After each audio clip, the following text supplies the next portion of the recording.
नमस्कार. झी 24 तासमध्ये लोकशाहीर सुश्री गुलाबराव नळणीकर आपण त्यांच्यासोबत बातचीत करणार आहोत. अण्णा, तुम्ही तुमचा जीवन परिचय म्हणजे तुम्ही तुमच्या जीवनामध्ये साधारणतः कला कधी जोपास सुरुवात केली, काय सांगाल तुम्ही? तसं मी शालेय जीवनातच नाटकात भाग घेण्याचा प्रसंग आला आणि मग ती लोक टाळ्या वाजवतात, वाह वाह म्हणतात, अरे वा काय तू काम केलं, ते जरा मनात भावलं गेलं ते. आणि मग विचार असा केला का आपण नाटकात काम करू नये. आणि मुळातच घरची गरिबी असल्या कारणाने एक संगीत माझ्या हृदयात होतं. ते असं की रात्रीचे अनेक वेळेला रात्रीची भाकर राहायची नाही, जेवायला भाकर राहायची नाही. आणि मग उपाशी कुठे झोप येते. गावात भजनं म्हणायची मंडळी, भजनावाल्या मंडळीमध्ये आम्ही जाऊन बसायचो आणि भजनं म्हणता म्हणता सूर कानात जायला लागले. आणि तुम्हाला तर माहिती आहे पोट रिकाम असल्या कारणानं स्वरानंच ते पोट भरलं.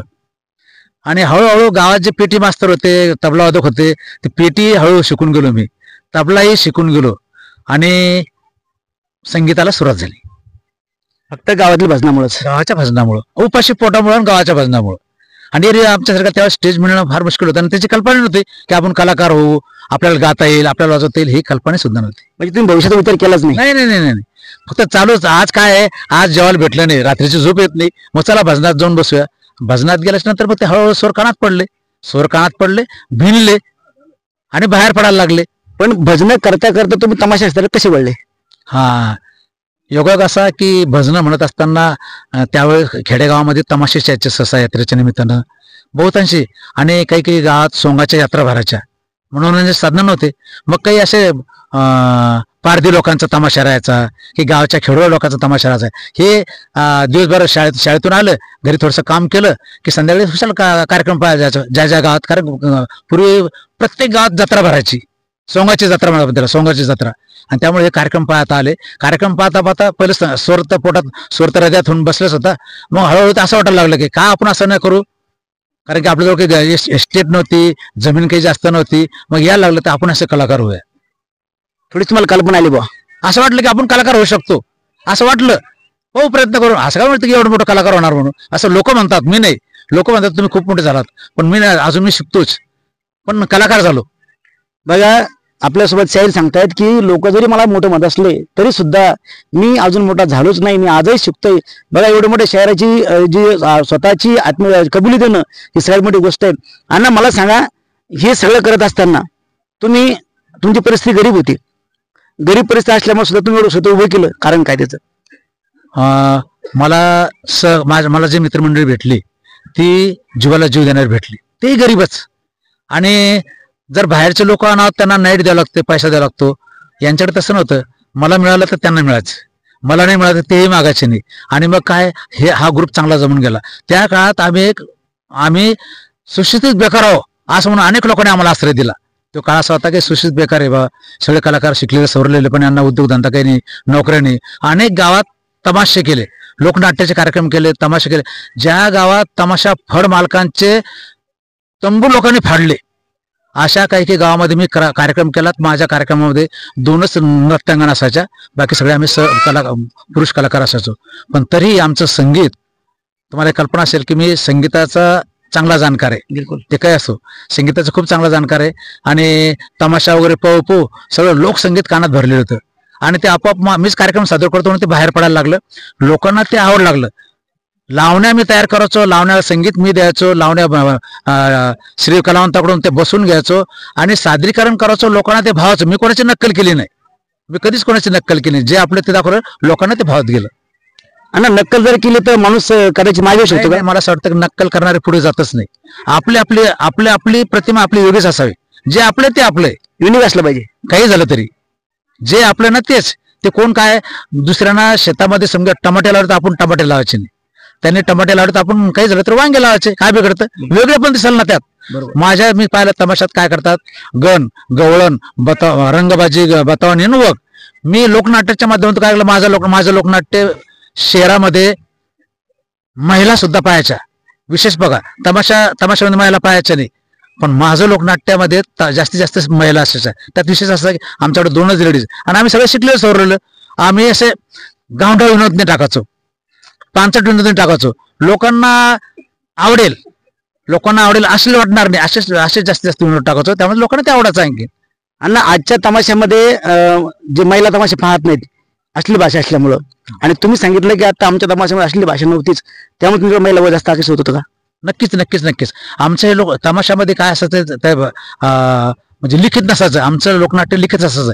संसारची परवानगी असायची. असले असलं ते संसार बोर्ड त्याला परवानगीच देत नाही, आणि ते मग अश्लील नसल्या कारणानं महिलांना ते विनोद आवडायचे. आणि आमचा कार्यक्रमच 2.5 ते 3 तासाचा, कारण तमाशा हे रात्रभर चालणारा. पण आमचा कार्यक्रम लोकनाट्याचा असा असायचा की 9ला जर कार्यक्रम सुरू झाला की आम्ही 12ला जिकडे तिकडे करायचो. एक गण सादर करायचो, एक गवळण सादर करायची, बतावणी सादर करायची लोकांना आवडेल अशी, आणि वग नाट्य ज्याला तमाशात वग म्हणतात तसं लोकनाट्य सादर करायचो. त्यामुळे ते लोकांना आणखीन चांगलं भावायचं. आणि हा एक वेगळा प्रयोग होता, जे मुंबई पुणे सारख्या ठिकाणी ज्या शाहिरांनी ज्या मोठमोठ्या कलाकारांनी केलं ते आम्ही करायला लागलो, खेड्यात राहून करायला लागलो आम्ही ते, आणि लोकांना ते आवडलं. अण्णा हे सगळं करत असताना खरं म्हणजे हे संगीत कार्य एकट्याचं कार्य नाही, बरोबर आहे. मग हे जमवताना तुमची काही दमछाक झाली का, कलावून जमवताना? नाही, दमछाक तर अनेक वेळा दमछाक झाली, पण तरी मला साथ देणारे असे माणसं भेटले की त्यांच्याविषयी माझ्याविषयी त्यांच्या मनामध्ये खूप मोठेपण होता की हा आपल्या गावातून काहीतरी करतो, खेडेगावातून हा काहीतरी वेगळं करतो, म्हणून असे बरेचसे लोक आले. त्यातल्या कलाकारांनी मला जास्त साथ दिली. त्यात तुम्हाला तर मी सांगितलं नाही की युनुस भाई असेल, ते जे माझे लंगोटी आहेत, युनुस भाई असेल, काशीनाथ वराडे असेल, आता ते राहिले नाही ते दशरथ वराडे असतील, ह्या लोकांनी काही झालं तरी माझी साथ सोडली नाही. कधी त्यातून काही मानधन भेटो अगर ना भेटो, पण या लोकांनी माझी साथ सोडलीच नाही, मी पुढे चालत गेलो. अण्णा काल जो तमाशा होता तो म्हणजे करात लावून पाहायला जायचा, बघत तिकीट असायचं का तिकीट असायचं? आज तिकीट जसं तसं नाही. कालचा जो तमाशा होता तो तमाशा पाहण्यासारखा होता. आजच्या तमाशामध्ये बिभत्सपणा आलेला आहे, आणि शिकलेल्या सवराला सुद्धा असं वाटतं की आता ऐकू नये, नवीन काहीतरी पाहिजेत. आणि आता टीव्ही आलं, याच्यामुळे काय मनोरंजनाचे खूप मोठे साधनं आल्यामुळे तमाशाकडे थोडंसं डुंगणं कमी झालेले. त्यातल्या त्यात ही मोठी एक खर्चिक बाब झालेली आहे. एक तंबू जरी चालवायचा असला ते दमछाक होते त्या माणसाची. आणि आमचा ग्रुप असा होता 10 कलाकार वाजवणार असतात, आम्हीच करायचो. 10 कलावंत, 2 लेडीज, आमचं सगळं संपलं. आणि कणात असायचं आमची स्टेज, आमचं असतं एक कणात 24 बाजून बांधच फक्त ते कणात, बाकी सगळं आमची एवढी ड्रेपरी सगळी, बाकी असं काही नव्हतं. नाही, बाकी असं ट्रक वगैरे मोठ्या गाड्या अगदी अजिबात नाही. आमचं मात्र काही असो, कार्यक्रम पाहिल्यानंतर कोणी माझा काय कशाला तमाशा पाहिजेत यांनाच बोलू पुढच्या वर्षी. म्हणून जवळजवळ मी इकडे बुलढाणा जिल्हा, इकडे परभणी, आणि त्यावेळेस आपला जालना जिल्हा नव्हता. 1981ला जालना झाला. 1981च्या अगोदर माझे 75 पासून मी लोकनाट्य करतो. अक्षरशः औरंगाबाद जिल्ह्यातलं कोणतंच गाव सोडलं नाही. क्या बात आहे. पूर्ण जिल्हा फिरले? पूर्ण प्रत्येक जायचं म्हणजे कसं, गणपती उत्सवामध्ये 10 कार्यक्रम असायचे, पण एरवी बाजार सोडायचो नाही आम्ही. बाजार ज्याच्या मोठमोठ्या गावाला बाजार आहे त्या गावाचे बाजार सोडायचे नाही. एक उदाहरण सांगतो. भराडी नावाचं एक सिल्लोड तालुक्यात गाव आहे. गाव खूप मोठं आहे, बाजार खूप मोठा आहे. त्या गावामध्ये आम्ही गेलो त्या दिवशी, बाजाराच्या दिवशी, त्याच्या 8 दिवस अगोदरच एका मोठ्या तंबूला सगळ्या लोकांनी तंबू सगळं थिएटर कणात फाडून टाकली होती. लोकांना आवडलं नाही. काही बायांना सुद्धा काही मारहाण केलं असं ऐकलं होतं. आणि त्या गावात गेल्यानंतर लोक सांगणार तुम्ही कशाला आले, तुमच्यावर तर काहीच नाहीये, तुम्ही काय चालीचं तंबू फाडा, लोक त्या बायाला बिल्ले मारहाण केली, तुमचं काय खरं बा. आमच्या अंगावर तर सुरुवातीला काटा आला की आता कसं व्हायचं हे जर असं म्हणते. पण तरी काही लोक ते तसं ना करू, तुम्ही सगळे नवीन दिसता म्हणे, काही हरकत नाही, आम्ही लोक तुम्हाला साथ देऊ, तुम्ही फक्त कार्यक्रम सादर करा. खोटं सांगत नाही. जीवनातली पहिली वेळ अशी की अशा खतरनाक गावामध्ये मोठ्या, म्हणजे ज्या लोकांना लोक खतरनाक म्हणायचे, त्या गावाच्या रात्रीच्या त्या बाजाराच्या गावामध्ये मी कार्यक्रम सादर केला. अक्षरशः लोकांनी टाळ्या वाजवल्या. विशेष असं लोक सगळे तमाशा पाहायचे. त्यांनी पाहिल्यावर हा सुधारलेला तमाशा आहे, सगळे पोरं शिकलेले सवरलेले, हे असलेले काही बोलत नाही. आणि आमचं मोजकं 3 घंट्यात जिकडे तिकडं, त्यामुळे लोकांना खूप आवडलं ते. म्हणजे त्या ठिकाणी आम्हाला एक नैपाशाचा त्रास झाला नाही. म्हणजे आमच्या आणखीन काय झालं की बरी वाढली, आणखी वाढली की चला आपण करू शकतो. म्हणजे किती कठीण असलं तरी आपण पुढे जाऊ शकतो. आणि त्यामुळे मजल करतच राहिलो. अण्णा हे सगळं करत असताना परिवाराचं काय केलं? हो, परिवारानं साथ दिली. तो काळच असा होता की शेती कमी होती. त्यातल्यात मी फक्त कार्यक्रम करायचो, शहरी कार्यक्रम करायचो, शासनाचे कार्यक्रम करायचो, आणि मी आकाशवाणी कलाकार होतो. असं नेमकं असं योगायोग असा व्हायचा की असं पैशाची कमतरता पडत आली की मला कार्यक्रम यायचा, आणि त्या कार्यक्रमातून माझा मग उदरनिर्वाह भागाचा. काही अशी कमतरता पडली की मला कार्यक्रम यायचा आकाशवाणीचा. आणि मग असं चालत राहा. पण शेवटी विषय केला की आता हे किती दिवस चालणार, हे चालणार कुठपर्यंत. नंतर मी उद्योग धंद्याकडे वळालो. कार्यक्रम सोडले नाही, कार्यक्रम अजिबात सोडलेच नाही, कार्यक्रम चालूच ठेवले. पण उद्योग सुद्धा सुरू केला. म्हणजे किराणा दुकान टाकली, म्हणजे उदरनिर्वाहाचं भाषा सगळं त्यात उदरनिर्वाहाचं सगळं त्यातून निभावावं लागला. आणि उरलेला मग हा मनोरंजनाचा कार्यक्रम, यातून पैसे मिळायचे. फुकट कुठे केलंच नाही कार्यक्रम.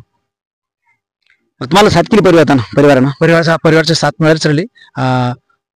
मुलं नंतर साथ द्यायला लागले. म्हणजे या क्षेत्रात नाही, पण शाळेत जायचे, घरचं मग दुकानाचं काम करायचे. मी मग बाहेर मोकळा राहायचो. असं कारण बायकोने पाठीमागची सगळी संसाराची बाजू सांभाळून घेतली, त्यामुळे काही एवढं अडचण राहिली नाही. आणि यातून आता बाहेर पडू शकतच नव्हतो. मी एवढ्याच ग्रुप फटलो होतो, माघार तर घेऊ शकत नव्हतो. आणि ते मला मन सुद्धा सांगत होतं की माघार घ्यायची नाही, जे होईल ते. आणि असं म्हणतात की तमाशा करता करता माणसा जीवनात तमाशा होतो, तुम्ही काय सांगाल? नाही, त्यातून मी असं वाचलो की मी शिकलेलो सवरलो होतो. मी दुसऱ्या लोकांनी जे केलं ते बघितलं, मग ते मी केलं नाही. तमाशामध्ये अनेक वाईट प्रथा आहे, एक एक दोन दोन बायका सुद्धा आहे. त्याला इलाज नव्हता काय, त्यावेळेची ती तशी परिस्थिती असते, त्यांना दोष देता येत नाही. पण मी ते टाळलं. मला माझी परिस्थिती, माझी मर्यादा मला कळायला लागली की आपण या मर्यादेच्या बाहेर जायचं नाही, या भानगडी आपण करायच्या नाही. आणि ते करत गेलो मी, आणि ते मला त्यात यश मिळत गेलं. त्यावेळेसच्या लोकांना मी अजिबात दोष देणार नाही, ती परिस्थिती तशी असते. आणि घरच्या लोकांनी घर सांभाळलं, मी बाहेर कार्यक्रमात राहिलो. म्हणजे तुम्ही तुमचं जीवन तमाशा करत असताना तुम्ही तुमचं जीवन मर्यादित जगले. मी मर्यादा ठेवली. मी असं केलं नाही की आता लोक आपल्याला मोठं म्हणतात, काहीतरी उडी मारायची, ते मी अजिबात केलंच नाही. मी माझी मर्यादा समोर आलो की आपण याच्या पुढे जाऊ शकत नाही, आपण ते करत राहायचं. आणि त्यात मला माझं समाधान व्हायचं ना, कारण समाधान हे सर्वात मोठं आहे ना. माझं समाधान होत गेलं. मी त्यातून मागं हटलो नाही. आजही मला जे मिळालेलं आहे ते सगळं कलेचं, हे सगळं कलेची साथ आहे. कलेनं मला सगळं दिलेलं आहे. मी असं म्हणत नाही मी शेतकरी आहे, शेतकरी शेती तर नव्हती, नसल्यासारखीच होती, नुसतं नावाला होती की बा हाय चला पाटीलकडे बाट्टा लावणे म्हणून तेवढी शेती होती.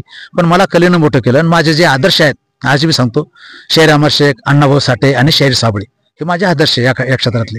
हे शाहीर असले, पण यांनी लोकनाट्य केलं, तमाशा नाही केला. आणि लोकनाट्य आणि तमाशात फरक आहे का? आहे, फरक आहे. तमाशा हा रात्रभर चालणार आहे, लोकनाट्य हे सीमित आहे, मर्यादित आहे. 2, 2.5, 3 तासात तुमचं लोकनाट्य संपलं पाहिजे. मग त्यात गण आला, गवळण आली, बतावणी आली आणि वघी आला. तमाशा हा जर रात्री 8ला सुरू झाला तर सकाळी 8 पर्यंत चालायचा. आणि एवढा आता जसं वेळ बदलत गेली, जमाना बदलत गेला, लोकांना मर्यादा आलाय. इतके वेळ थांबल कोण? कामाचे एवढे सगळेजण पळतायत, सगळेजण जीवनात पळतायत. मग एवढी वेळ कुठे तमाशा पाहायला, तमाशात वेळ घालायला एवढा वेळ कुठे? मग आम्ही ते हेरलं की लोकांना आता वेळ नाहीये, आपल्याकडे वेळ नाही. मग लोकांना भावल कसं, मग आम्ही मग त्याचीच निवड केली. 2, 2.5, 3 तास, आणि ते लोकांना आवडलं. म्हणजे तुमची गरज लोकांचा छंद झाला पाहिजे. जरूर नाही, लोकांची गरज बघितली, लोकांना वेळ आहे का नाहीये, मग आपण ते बघायचंय की लोकांना जेवढं आवडतं तेवढंच आपण सादर करायचं. मर्यादा सोडलीच नाही, मर्यादेच्या बाहेर गेलोच नाही. लोक टाळ्या असतात, वा करतात, त्याला मी भुललो नाही. बरोबर आहे. अण्णांनी आपलं पूर्ण जीवन या कलेला वाहिलं आणि त्यांनी सांगितलं कला ही माझी म्हणजे खरं म्हणजे नाळ आहे माझं जीवन कलेवरती, आणि मी कलेवरच खूप मोठा झालो. समाजाचा समज असला तरी मी अजून मोठा झालेलो नाहीये. धन्यवाद तुम्ही आमच्या जनाला मुलगा दिल्याबद्दल तुमचं लाख लाख खूप खूप धन्यवाद. थँक्यू.